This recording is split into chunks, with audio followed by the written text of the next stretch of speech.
slow tea steam, sun through the blinds, phone face down, I'm taking my time, bare feet on the floor, breathing in deep, shaking that old week out of my sleeves. This is my Sunday service, right where I am, clearing my energy, opening my hands, lay all my worries down on the ground. Bodhisuya in my heart, I turn my whole self around. Excuse me. All right, when you're ready, close your eyes or just soften your gaze if that's more comfortable. Put your phone down for a second. Drop your shoulders. Take a deep breath in. Hold it at the top. And then blow it out of your mouth with a sigh. Stop thinking about your day. Stop thinking about what's coming this week. Bring all your attention down to your feet. And feel them heavy on the floor. And again, stop trying to think or figure anything out. Just be present for a moment. We're focused on our feet.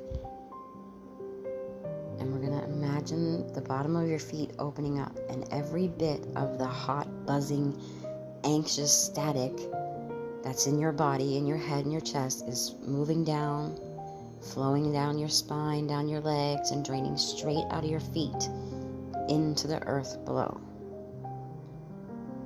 Let the earth absorb all the noise. Grounding is real. Grounding helps a lot. The earth will transmute all of that energy for you. Now say these words. I release the static. My nervous system is calm. My energy is my own.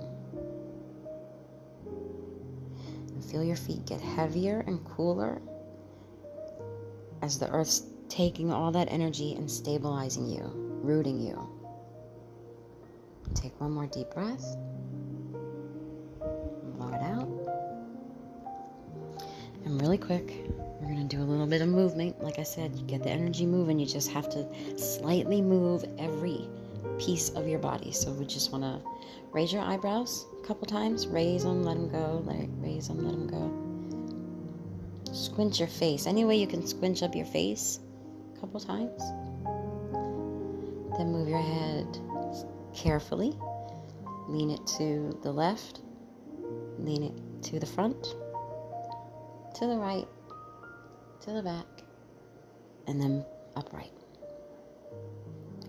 Then raise and lower your shoulders a few times. Whatever feels right for you.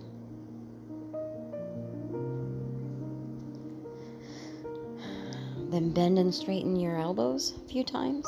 Move your arms around, however works for you to move your arms around and get the energy flowing. And squeeze and release your hands and fingers. Carefully bend back just a little to stretch out your neck and your chest and your stomach. And bend forward carefully just a little to stretch out your back. Not a big stretch, just a little movement.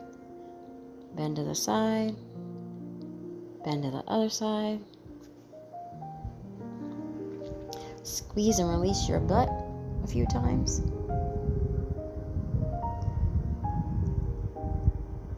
Lift your leg a few times. Bending that knee and lifting it up, putting it down, lift it up, put it down.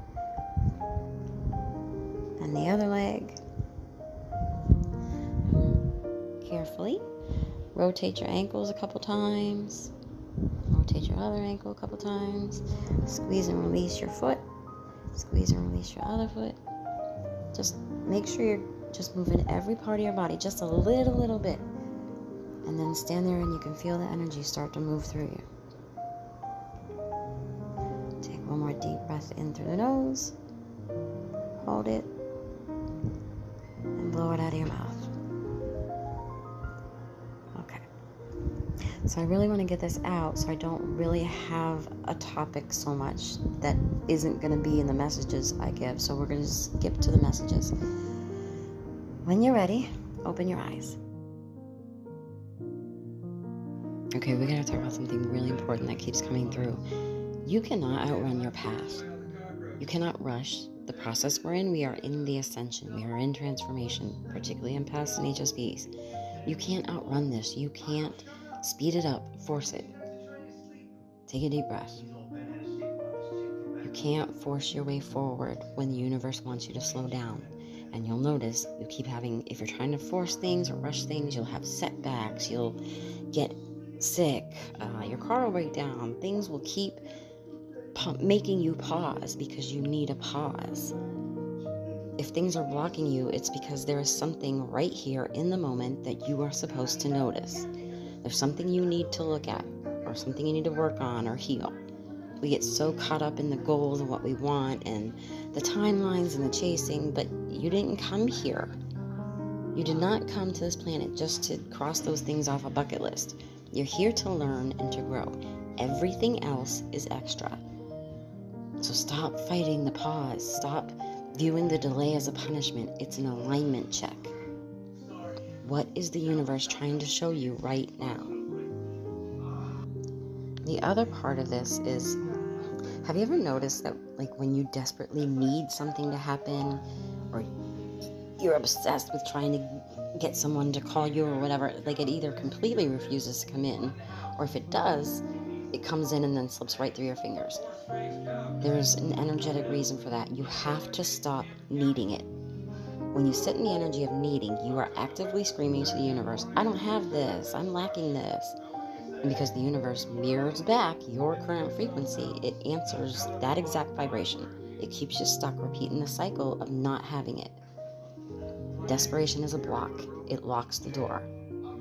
So how do you change the game? You claim it, you claim what you want, and then you let it go. I've been saying this for years.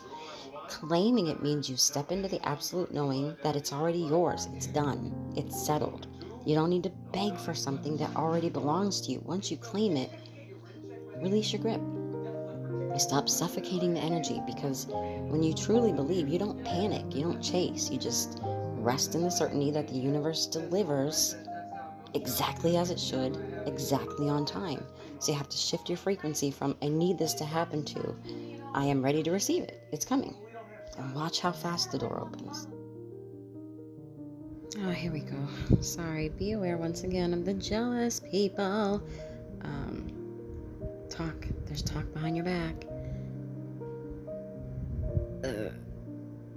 I guess I have to explain this. So, okay, when you're dealing with people, and I hate to say there's more of them than there are of us right now, but the people who haven't done any work on themselves, the people who are still desperately seeking approval and explaining themselves constantly because they want that approval, when you get to a place when you don't need that, you don't need to explain yourself, you don't need anyone's approval, you don't engage in low vibe stuff, that,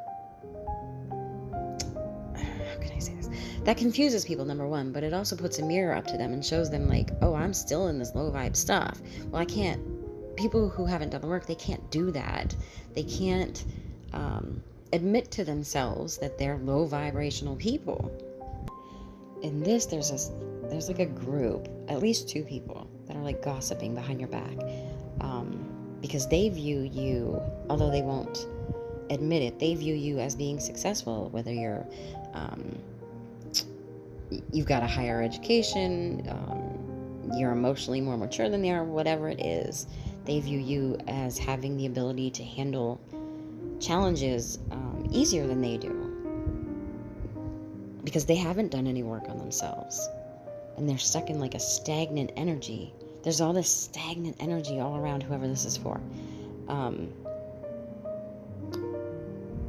But it's like when chaos is around you, you've learned to adapt.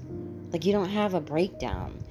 And this is what I tell people that don't understand. Like, you don't get it. Like, when you've gone your whole life with people constantly trying to drag you down or constant chaos, like it just becomes another day. If you had a breakdown every time something went wrong, you couldn't even survive. You adapt. But other people are still stuck there. So when they see your kind of coolness about things, they see it as like calculating or like you're cold, when really it's just kind of your resilience and your emotional maturity and the growth you've had and your ability to like problem solve. They find that intimidating because when things happen for them, they just have a breakdown and play the victim. Where you've been through so much, it's just like now something comes up and you just problem solve.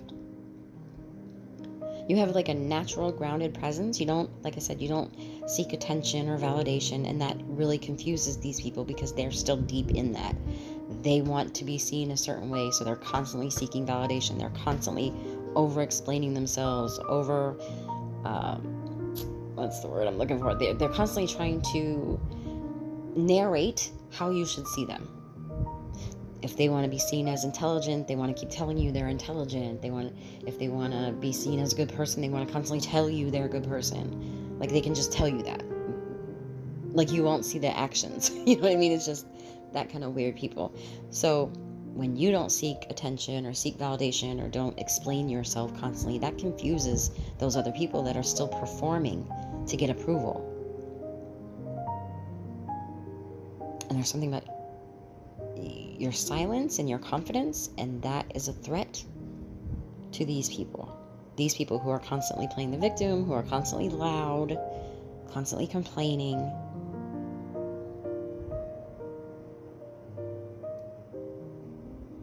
I don't know I don't know how to explain this. There's something about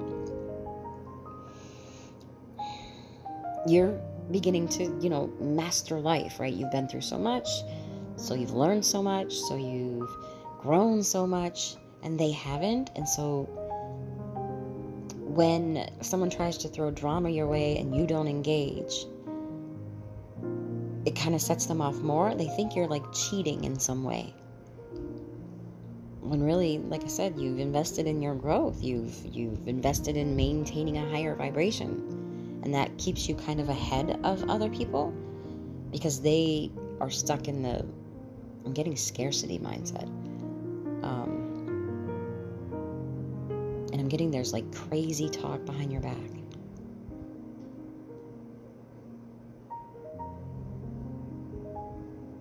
This is the same thing I keep getting. Is like don't even focus on the chaos people are trying to bring to you. Don't even focus on that. Just keep doing what you've been doing, learning and growing. And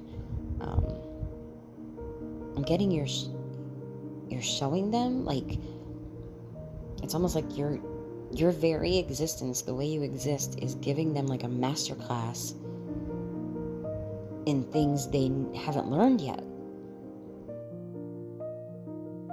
Okay, full disclosure, I do edit myself, particularly with collective reads, because I think that sometimes I think people aren't ready to hear what comes through, but this feels important. So again, we are moving from the patriarchy to a more feminine energy running things, and that is not a man-woman thing. It's an energy thing. It's masculine energy versus feminine energy. And again, we all have the capability. We all have both of these. The problem is when you're strictly in masculine energy, you think masculine energy is created to go out into the world and get stuff done. Okay? They don't think emotionally so much. Feminine energy has the ability to think what is the best thing to do, but also like, and then how does this affect everyone? And that's the energy we're moving into. With that, all this patriarchy shit has to come down. I'm sorry. Certain people get in charge, and if they don't think about how will this affect everybody, this is how we got to where we are. They think this is the thing to do, and I don't think about how it affects anybody. We're getting out of that. So a lot of systems are coming down.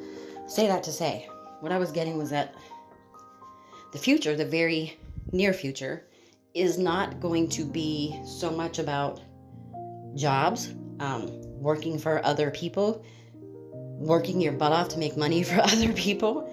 And you can see that already. People are moving into, I don't know, gig apps, having their own business, blah, blah, blah. That's picking up, and it's kind of going to bring down the system we've been in, where it's like we just are zombies punching a clock, in and out, making money for corporations. So we're not doing that. And here's what I keep getting. This is really going to be good for Gen X, millennials, even Gen Z, because you have the experience of working for companies, so you know how companies work, how businesses work, so you can go into business for yourself. It's not going to be so great for those people who haven't had jobs yet, because it's going to be hard to get a quote-unquote job the old way, where you're working for a big corporation and making them money. They still have to figure out how businesses work before they can start their own business. I hope this is making sense. But the highlight is on how this works well for Gen X, millennials, and even Gen Z if they've been in the workforce. Because people are waking up to the fact that they're killing themselves until they can retire to make billions for some corporation, right? People are waking up to that, number one. Number two, corporations are very greedy, and so anytime they can replace a human with computers or AI, they're going to. There's no loyalty there. And so that is the message, is be prepared.